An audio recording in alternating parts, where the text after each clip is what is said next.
Questions. Melanie Ward. Question number 1, please, Mr. Speaker.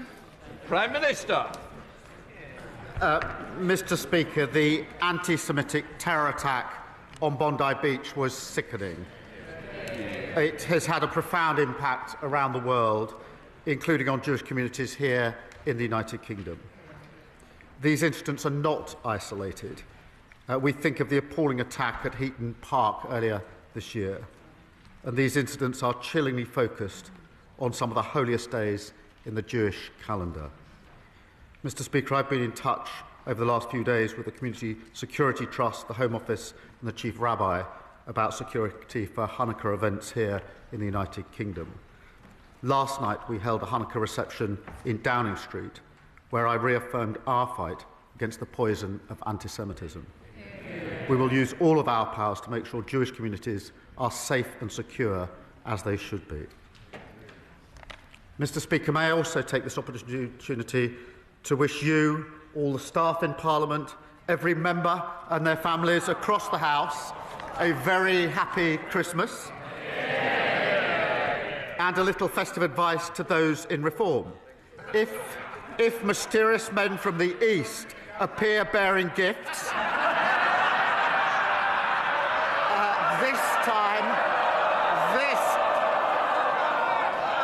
this time report it to the police. Mr. Speaker, this morning I had meetings with ministerial colleagues and others. In addition to my duties in this House, I shall have further such meetings later today. Ward. Thank you, Mr. Speaker. I associate myself with the Prime Minister's condemnation of the horrific attacks in Australia.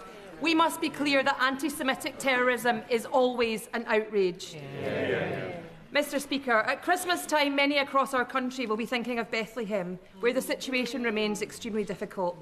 The government's important scheme for students from Gaza with scholarships to study in the UK expires on the 31st of December, but a number of scholarship holders and their children have not yet been permitted to leave Gaza. If this scheme closes, these brilliant Palestinians will lose their university places and we will lose their talent. Will the Prime Minister extend the UK's existing scheme into next year to prevent this from happening? Prime Minister. Can I thank her? And I know that Gazan students face huge challenges in taking up their places, and we're considering solutions for those yet to arrive. But I do want to be clear, I want them to be able to take up their places and continue their education in the United Kingdom. I'm proud we've also created the medical evacuation scheme for children from Gaza, and last week I met some of those who've been brought to the United Kingdom for specialist treatment in the NHS. Mr. Speaker, we continue to focus on aid into Gaza, and I'll make sure my honourable friend is kept updated on the next steps for students. Leader of the Opposition, Kemi Beno. Mr. Speaker, can I thank the Prime Minister for his words on anti-Semitism? What happened at Bondi Beach was an atrocity. But words of solidarity are not enough. We know the evil we face. Islamic extremism is a threat to Western civilization. It abuses our democracies and subverts our institutions. It is incompatible with British values. So it is not enough just to protect Jewish communities. We must drive Islamic extremism out of this country. Mr. Speaker, I would also like to send my best wishes to our armed forces, to the emergency services and to everyone who will be working over Christmas. And I would also like to take this opportunity to wish you, Mr. Speaker, the House staff and all members of this House, including the Prime Minister, a very Merry Christmas. Mr. Speaker, it is the Prime Minister's second Christmas in Downing Street, and by his own admission, he's not in control. He says nothing happens when he pulls the levers. Does he blame himself or the levers?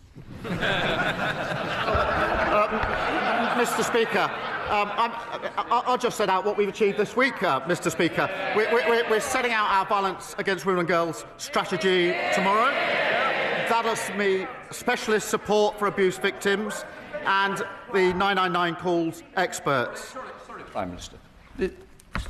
I expect better from you. Ex-serving officer, we expect the standards of a good officer. Prime Minister. The next lever was 500 jobs protected at Grangemouth, partnering with INEOS to safeguard the plant's future. Next lever was Erasmus scheme, which is being announced later on today from January 2027. I got the next lever, Mr. Speaker, the Employment Rights Bill became law, the biggest uplift in workers' rights in a generation. I've got a whole more list, Mr. Speaker. I could go on for a very long time.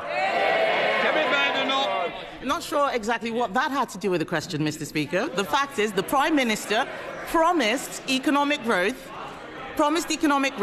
but the only thing that's grown is his list of broken promises. He promised to reduce unemployment, but yesterday, unemployment hit its highest level since the pandemic.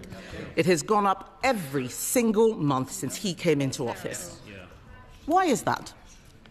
Mr. Speaker, the facts are these: 350,000 more people in work this year. We've got the lowest inactivity rate for 5 years. We are taking a number of measures to address this, particularly with the young unemployed. I would remind them that under their watch, unemployment averaged 5.4%, higher than it is today. You two. Mr. Speaker, I don't know what planet the Prime Minister is living on, but unemployment has gone up every single month under him. Youth unemployment, record levels. Graduate recruitment, lowest ever. He promised that he wouldn't increase taxes on working people, but he has. Last year, he increased national insurance. Last month, he froze income tax thresholds. So will the Prime Minister finally be honest and admit he broke his promise on tax? Prime Minister. Mr. Speaker, I'm very proud that in the budget we had record investment into our public services, we stabilised the economy, and we bore down on the cost of living. They voted against all those measures. But, Mr. Speaker, it is the season of goodwill. Let me congratulate the Leader of the Opposition. She's broken her own record since last week. Last week, 21 former Tory MPs had walked away to reform. She's broken that record because this week it's gone to 22. The former Vice Chair has now gone. So the question is, who's next? Now, it's hard to name anyone. Mr. Speaker, it's hard to name anyone because, according to the Shadow Transport Secretary, the Shadow Cabinet is full of, he says, non-entities. That's you lot. He should know. Mr. Speaker, the Prime Minister is talking about non-entities as he looked at his cabinet. A bunch of turkeys. They could fit right in a Burton Matthews factory. And he is one to talk. Last week, his MPs were calling him a caretaker Prime Minister. After what he's done to the economy, they should be calling him the Undertaker Prime Minister. Let's look at what else he's promised. The Prime Minister gave his word that he would help pubs. Yet they face a 15% rise in business rates because of his budget. Will the Prime Minister be honest and admit his taxes are forcing pubs to close? Prime Minister, she knows very well that the temporary relief that was put in place during COVID has come to an end. That was the scheme they put in place. We supported it, but it was always a temporary scheme coming to an end. We've now put in place a £4 billion transitional relief. We've also taken other measures, creating hospitality zones, greater licensing freedoms and tackling late payments. We're also bearing down on the cost of living, Mr. Speaker, so more people enjoy a drink or a meal out, freezing rail fares, freezing prescription charges, £150 off energy bills, driving wages up. What did they do in relation to each of those, Mr. Speaker? They voted against each and every one of those measures. Mr. Speaker, what pubs has he been speaking to? They've been barred from all of them. And let's look at another broken promise. I don't know why they're shaking their heads. It's not my fault they've got nowhere to drown their sorrows. Let's look at another broken promise. He promised to end the doctors' strike. He gave the doctors a 28.9% pay rise. What did he get in return? This morning, they've gone back on strike for the third time. In the middle of winter, in the middle of the worst flu crisis in years. Mr. Speaker, this shouldn't be allowed. We already banned strikes by the police and the army. Why doesn't he put patients first, show some backbone, and ban doctors' strikes? Mr. Speaker, let me be clear about the strikes. They're dangerous and utterly irresponsible. And my message to resident doctors is don't abandon patients, work with us to improve conditions and rebuild the NHS. But, Mr Speaker, they left the NHS absolutely on its knees, waiting lists through the roof and confidence absolutely rock bottom. And, Mr Speaker, I take no lecture for them on industrial harmony. More days were lost to strike action on their watch than any year since the 1980s. Mr Speaker, of course he's not going to ban doctor strikes. He doesn't have the baubles. The trade unions didn't just buy him. They can shake their heads all they like. We all know who's running their party, and it's not him. The trade unions didn't just buy him for Christmas, they bought him for life. And this matters for all those people out there facing a difficult new year. The Prime Minister has lost control. It's not the levers that don't work, it's him. He's breaking every promise he has made. He promised to bring down unemployment. It's up. He promised he wouldn't increase taxes. They're up. He promised to end the doctor strike. They're on strike again. Mr Speaker, he said his main mission was economic growth, but the economy is shrinking. With a year like that, is it any surprise that all his MPs want for Christmas is a new leader? Mr Speaker, we got the Muppets Christmas Carol here. The defections are happening so fast that at Christmas the Leader of the Opposition is going to be left home alone. And the member for Runcorn is clearly dreaming of a white Christmas. But, Mr Speaker, we know what the Leader of the Opposition wants for Christmas. Her list to Santa is this. Dear Santa, please freeze the minimum wage. Please push hundreds of thousands of kids back into poverty and scrap maternity leave. Merry Christmas from the Tories. Mr Speaker, what we're bringing is cheaper mortgages, new rights for workers and lifting 500,000 people out of poverty. We've achieved more in 14 months than they achieved in 14 miserable years. Jessica Ward. Thank you very much, Mr Speaker. Ukraine is facing a fourth Christmas of war and loss. A Ukrainian family I met last week spoke movingly of the help and support that they had received from our community in Newport, but also of the real pain of separation from loved ones still in Ukraine serving near the front line. Will the Prime Minister join me in paying tribute to the bravery of these families and those that support them? And can he also take this opportunity for them in giving the House an update on what more we can do from this government to support our Ukrainian friends? Prime Minister. Well, can I heartily agree with her? British families have shown incredible kindness and hospitality. We have been working, by way of update, with our allies on frozen Russian assets to support Ukrainians in their hour of need. Today, Mr Speaker, I can announce that we're issuing a licence to transfer £2.5 billion from the sale of Chelsea Football Club. That's been frozen, those funds, since 2022. My message to Abramovich is this: the clock is ticking. Honour the commitment that you made and pay up now. And if you don't, we're prepared to go to court so every penny reaches those whose lives have been torn apart by Putin's illegal war. Sir Ed Davey, Leader of the Liberal Democrats. Thank you, Mr Speaker. Can I wish you, everyone in the whole House and the whole country, a merry and peaceful Christmas? And can I join the Prime Minister in expressing our horror at the appalling anti-Semitic terror attacks on Bondi Beach on the first day of Hanukkah?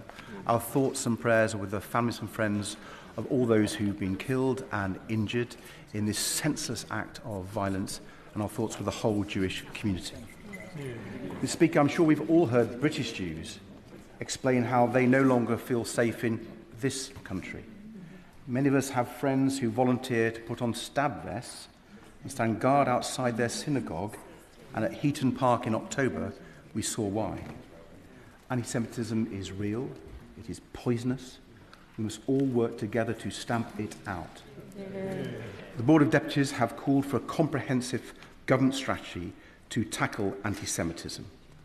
So will the Prime Minister commit to that today and set out what concrete steps he's taking to make sure Jewish people are safe in Britain? Prime Minister. Well, can I thank him for raising this really important issue, and it is really important that we have actions that match the words that we have expressed in response to these horrific attacks. The actions we've taken so far are increasing the funding for Jewish security up to £28 million. I'm pleased to do that, but I'm sad to do that. Having to pay more money to provide security for people to be at their place of worship and to go to school is a sad thing for this country to have to do. I've ordered a review of protest and hate crime laws to stop protests breeding hatred. We're looking at new police powers to deal with repeat and targeted protests. And we've launched a review and training to tackle anti-Semitism in the NHS. There are other steps that we are talking to the community about taking, but all of those actions have already started. Fred David. Thank the Prime Minister for that answer, and I hope he will look at the proposal from the Board of Deputies. I think we can work across this House to end the scourge of anti-Semitism. Mr. Speaker, turning to the NHS, even before today's irresponsible strike by the resident doctors, patients were facing a terrible winter crisis. Thousands have been left on trolleys in hospital corridors for hours, no privacy, no dignity, some even sorting themselves because there was no response. And there's been some tragic cases, Mr. Speaker, some people even dying on those trolleys and left undiscovered for hours. And the expectation is that this could get worse. So will the Prime Minister make this his #1 priority to end this crisis, with a mass vaccination programme to stop so many people ending up in hospital with this virus, and funding the social care places people need to leave hospital when they're ready? Can I say how unacceptable the conditions that some are enduring in our hospitals are? And there's no excuse, and it is our #1 priority. On vaccinations, we've had over 17 million patients vaccinated this year. That's an increase on last year, but I want to drive that up again next year because vaccinations make such a difference, both to patients and those who are staff within the hospitals. And of course, we action on social care. Thank you. Brother McAvoy. Thank you, Mr. Speaker, and Merry Christmas to you and all your fantastic staff. Prime Minister, 2025 has been a momentous year for Darlington, Britain's best town, but there is much more to do. I met a lovely woman out door knocking recently, and she works 12-hour night shifts at a care home in the town. Her colleagues are on minimum wage, and many care workers across the town aren't even paid time and a half for working on Christmas Day. Like so many in her profession, she wants the system fixed, not for herself, but for her residents. I believe that starts with radical improvements to care workers' terms and conditions. Prime Minister, this workforce of mostly women do essential, skilled and exhausting work without fuss, fanfare and still without fair pay. They deserve better. What can I tell the Darlington care workers will improve for them by this time next year at Christmas? Minister. Can I thank her? Carers are incredibly skilled workers. My sister is one of them, and I'm very proud of them and her for their invaluable work. I'm pleased that we've increased the carers' allowance earnings limit by the largest amount since it was introduced, and we're providing £500 million to fund the first ever fair pay agreement through the Employment Rights Act, which was passed yesterday to make sure care workers are properly recognised and rewarded. Stephen Flynn. It's the season of goodwill, so with that in mind, I don't intend, it is indeed the season of goodwill, so with that in mind, I don't intend on asking the Prime Minister about his broken promises on energy bills, the 1,000 jobs being lost in the North Sea, the fact that Peter Mandelson is still a member of the House of Lords. I won't even ask him about the chaos that is engulfing the Labour Party, his budget and indeed his own leadership. No, Mr. Speaker, I simply want to wish the Prime Minister happy Christmas. How does he intend on spending his final one in Downing Street? Prime Minister. I'm going to get an update from the Chancellor on Grangemouth in just a minute. He's clearly not interested in Grangemouth. You would have thought on a day like this that he'd want to welcome the £120 million of investment into Groundwood. It's a landmark investment protecting 500 jobs and hundreds more across Scotland's supply chain. And he can't even bring himself to mention it. Mr. Speaker, that's on top of the Typhoon defence jobs in Edinburgh and shipbuilding jobs on the Clyde. And after decades of SNP rule, they're totally out of ideas. They can't even welcome the Grangemouth news. Scotland deserves change next year with Anna Sarwar. Thank you, Mr. Speaker. In 2020, my constituents, John and Karen Rowlands, lost their son Andrew in a road collision. He was just 18 years old and a passenger. Like too many others, Mr. Speaker, the driver of the car should never have been on the road. He was underage, unlicensed and uninsured, and bought the car on social media using cash. Can the Prime Minister tell me how bereaved families like the Rowlands can have a meaningful say on our road safety strategy and ensure the right checks are in place to prevent future tragedy? Prime Minister. Can I send, I'm sure, condolences of the whole House to Andrew's family? It's an awful case, and every life that's lost to dangerous driving is a tragedy. In terms of the range of measures that we're taking to protect young drivers, they include penalties for driving uninsured and unlicensed, and measures to reduce the risks posed by unroadworthy vehicles. And in terms of influence of her and her constituents, I'll be very happy to set up an appropriate meeting for her constituents. Ben Maguire. Thank you, Mr. Speaker, and I thank the Prime Minister for confirming a Cornwall-only devolution deal since my last PMQ. In 1988, over 20,000 North Cornwall constituents were poisoned by the South West Water Authority. In a recent BBC documentary, strong suggestions were made of a cover-up by the Thatcher government. None of those victims have ever been properly compensated, and today South West Water poison my constituents with impunity with their constant sewage dumping. Christmas swims across Cornwall have been cancelled again, while constituents like William Howes in Padstow have been hospitalised. Will the Prime Minister please meet with me to finally deliver justice to all water poisoning victims and make sure this never happens again? Prime Minister. Well, it is right to remind us of what was a terrible scandal, and I will ask the Water Minister to meet him and his constituents to discuss it. He and the public are right to be furious that companies are still polluting our seas, lakes and rivers. Mr. Speaker, we've taken action banning bonuses for bosses in 6 polluting companies, changing the law so that those who hide sewage bills can be locked up, and issuing almost £30 million in fines to clean up waterways. We're clearing up the mess that the party over there left, like everything else. Claudia Bams. Thank you, Mr. Speaker. The West Midlands car industry is world famous, and this government backs our automotive sector. We got a US trade deal, and when criminals shut down production at Jaguar Land Rover, we back the supply chain. Brilliant companies like JH Lavender in my constituency. What a contrast with the member for Clacton, not here as usual, who said, I predict Jaguar will now go bust, and they deserve to.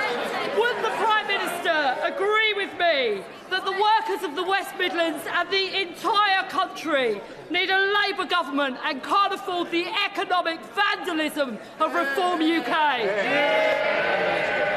Well, apparently the leader of Reform's in the lounge. I know he likes an early getaway at Christmas to get to his place in France. But, Mr. Speaker, he lobbied for economic sanctions against his own country when he was in the United States, with no thought for British workers and zero patriotism. The difference is our US deal secured the best deal for the car industry, providing certainty for the workforce at JLR.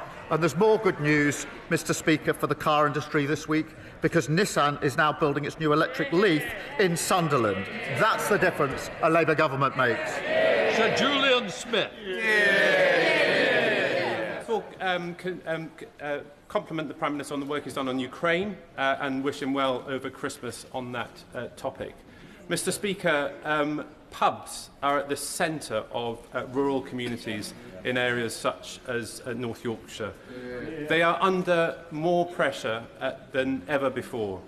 Could I urge the Prime Minister and the Government to look again at the rates issue and to look at how to relax the transitional relief for those pubs, many of which are otherwise going to close. Prime Minister. Mr. Speaker, it is an important sector. At the heart of this challenge is the end of the temporary relief that was put in place during COVID, and that's why we put in place the transitional measures. And investing £500,000 into a hospitality support scheme to help rural pubs diversify. On issues like the cost of living, we've taken a number of measures to make it easier for people to go out and enjoy themselves in pubs, and we'll always look at what measures we can put in place to support pubs. Ed Robertson.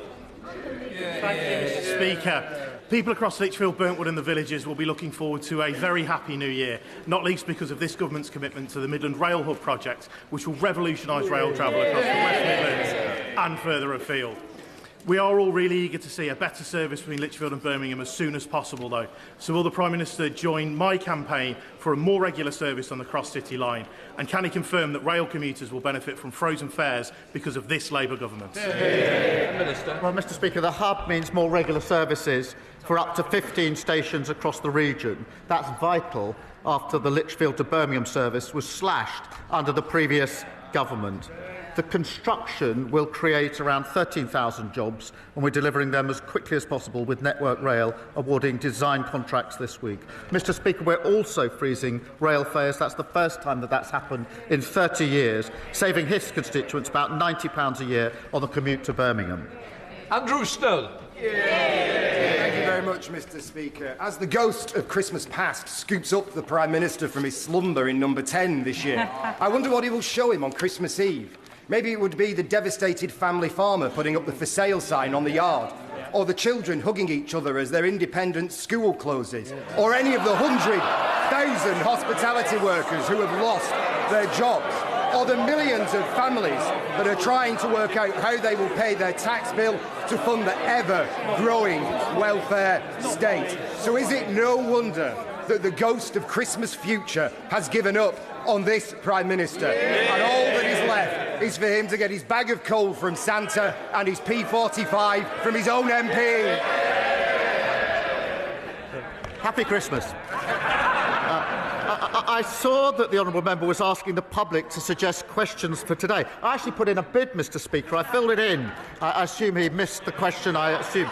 I said he should ask about the 6,000 well-paid, high-skilled jobs we've secured in his constituency, building typhoons, thanks to an £8 billion deal with Turkey.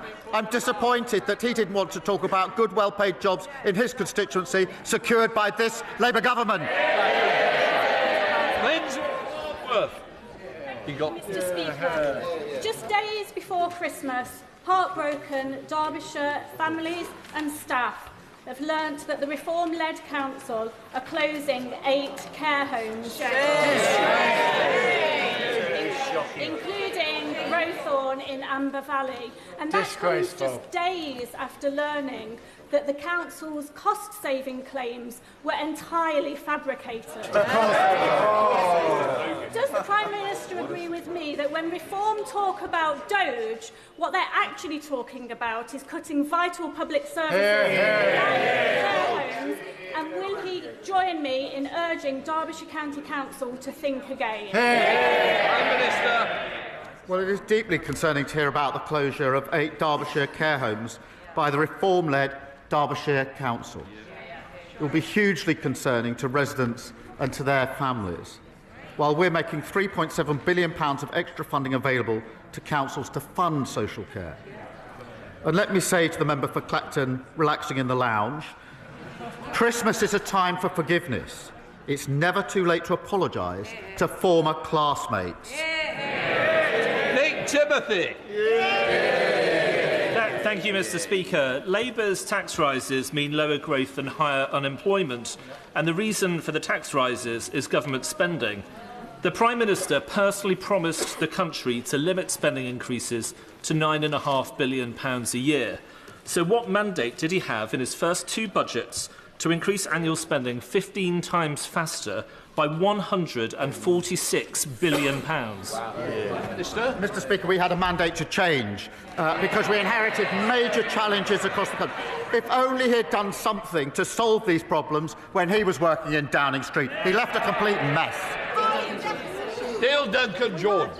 Mr. Speaker, over the past few weeks, I've been contacted by a number of constituents who work in the health and care sector because they are concerned about the proposed changes to the rules surrounding indefinite leave to remain. These individuals came to this country to do a job we asked them to do, and then we decided to change the rules halfway through the process. Does the Prime Minister agree that if we are to be a proud, rules-based nation, going back on our word to people who are contributing to our society and building lives here is not only just unfair, it's also profoundly un-British? Prime Minister. Mr. Speaker, we're replacing a failed settlement system with one that is fair and recognises contribution. It is right to apply more stringent controls, and we're currently consulting on the right approach. I do recognise the huge contribution of those working in our NHS and will not change the rules for those who already have settled status. Sir John Whittingdale. Thank you, Mr. Speaker. Jimmy Lai is 79 and is a British citizen. He has already been in prison in Hong Kong for 5 years, simply for being a journalist. If he receives a further sentence on the 12th of January, he is likely to die in prison. Will the Prime Minister make clear that his visit to Beijing can only go ahead if Jimmy Lai is released? Prime Minister. I thank him for raising this really important case, and as he knows, we continually raise this with our counterparts and will continue to do so. And I condemn the conviction. Obviously, we await the sentence, but it's absolutely clear that he's been targeted by the authorities, and this is wrongful, and I call it out. It is important that we continue to engage so that we can raise this issue with those counterparts. Sam Carling. In September, a National Secular Society report highlighted alarming numbers of extremist religious organisations in the UK from various faith traditions expressing hideous views about women, including promoting female genital mutilation and denying the existence of marital rape. Many of these are registered as charities and therefore eligible for various tax exemptions, as well as thousands or even millions of pounds in public money through gift aid. So will the Prime Minister, as part of the government's mission to halve violence against women and girls, support my campaign for a review of charity law and regulation so that we can make sure the UK taxpayer isn't funding extremism and hate? Minister. Can I thank him for raising this really important issue? The scale of violence and abuse suffered by women and girls is a national emergency, and the Violence Against Women and Girls strategy will be published tomorrow, setting out concrete steps in order to deal with this. We've already taken action to protect victims, including placing domestic abuse specialists in the first 5 999 control rooms, and we're launching a new national policing centre to coordinate police response and target these crimes. I'll make sure that ministers look specifically at the issues that he's raised. Jeremy Corbyn. Thank you, Mr. Speaker. Yesterday, the Minister of State for Justice declined a meeting with the representatives of a number of hunger strikers in prison at the present time. These are all remand prisoners. They're not convicted of anything. Since then, a further prisoner, Kazam, has been taken to hospital, as have others. Many people are very concerned about the regular breaches of prison conditions and prison rules in respect to these hunger strikers. Will he make arrangements for the Ministry of Justice to meet representatives of the hunger strikers to discuss these breaches of the conditions that they're experiencing at the present time? Prime Minister. Well, he will appreciate there are rules and procedures in place in relation to hunger strikes, and we're following those rules and procedures. Abdissam Mohammed. Thank you, Mr. Speaker. England is the only country in the world with a fully privatised and monopolised water system, and is broken.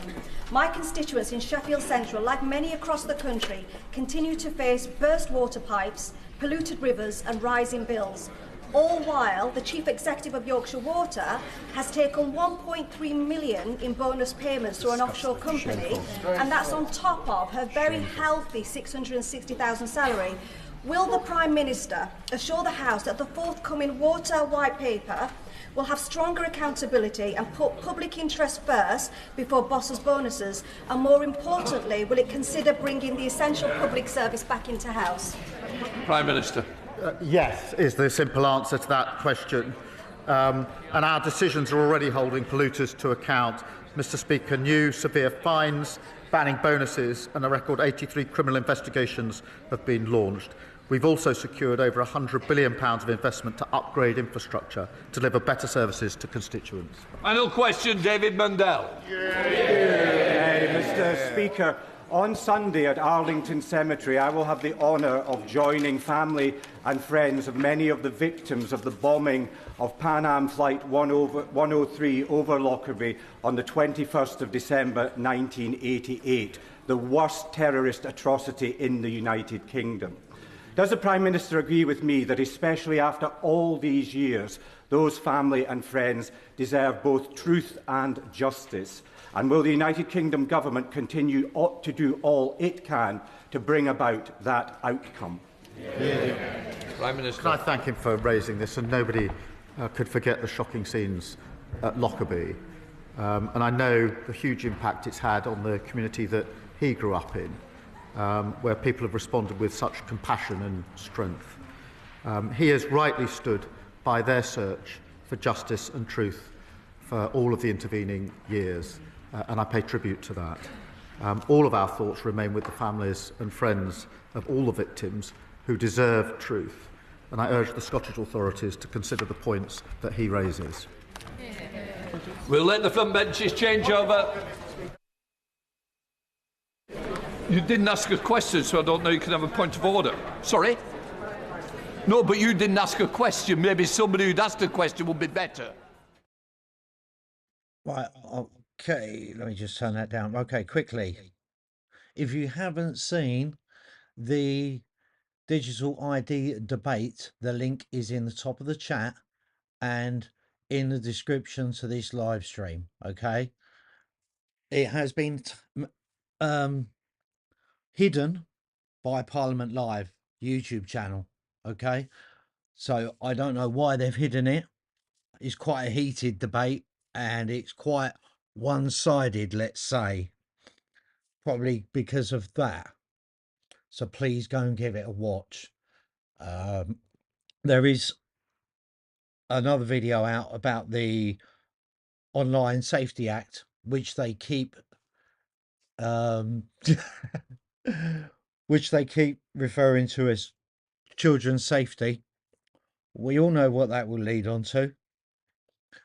But yes, Jojo, that is true. It will probably make you mad. But honestly, a lot of the MPs do have some valid points. And to be honest, I'll let you know a little secret.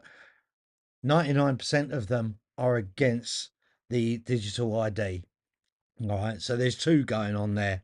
Okay, please go and watch them both. Most importantly, the digital ID one, because it has been hidden from the public. But we bring it out to you now. Okay. Thank you all for watching. It is much appreciated. If you haven't seen that digital ID, please share it out. Yeah, share it with everyone. Get it out there. It is well worth watching. Thank you everyone for coming along and joining, and we will catch up with you all soon. And if I don't speak to you before, have a very good Christmas. Sure, I'll be live over Christmas, etc. I might even be live in London this weekend. No protest planned, but hopefully let's go out, maybe walk around and just see what London is like without anything going on. Okay, we'll leave you with that. And take care all. We'll catch you all soon.